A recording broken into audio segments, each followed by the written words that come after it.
Paghahanap tayo nung isa na lang na Happy Meal toy nila. Kasi ang Happy Meal toy nila ngayon is yung Ninja Turtle na Sanrio.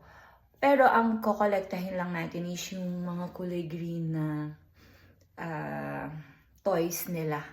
May isa na lang ako na hindi ko pa nahahanap. So, let's see. Puntahan na natin na maaga para hindi tayo maubusan. Kasi sa ibang store ng McDo, wala na. Let's go.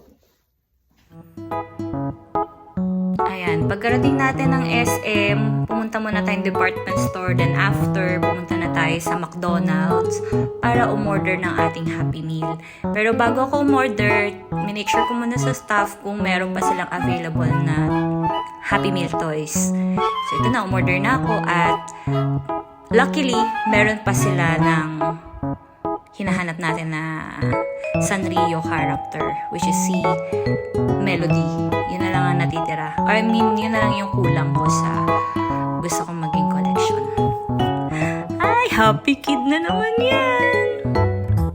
Dito, magkausap pa rin kami ni fiancé. Tapos pinapakita ko sa kanya yung nabili kong Sanrio character. Pinagmamalaki ko pa sa kanya at nakakuha ako dito sa SM. Ayan, ito na nga. Nabili na natin si Melody.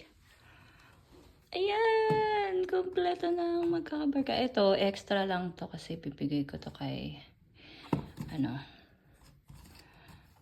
Vance Leonardo.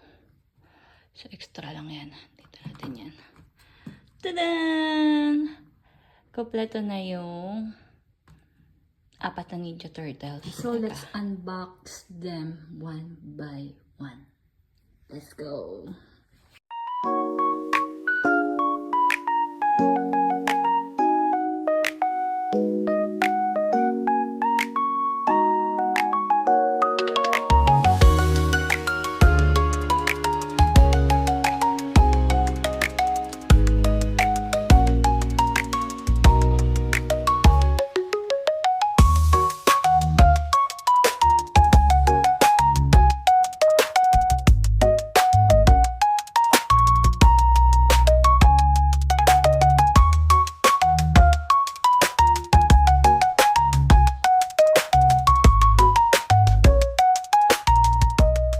OMG, ang cute ng mga adopted Sanrio characters ko.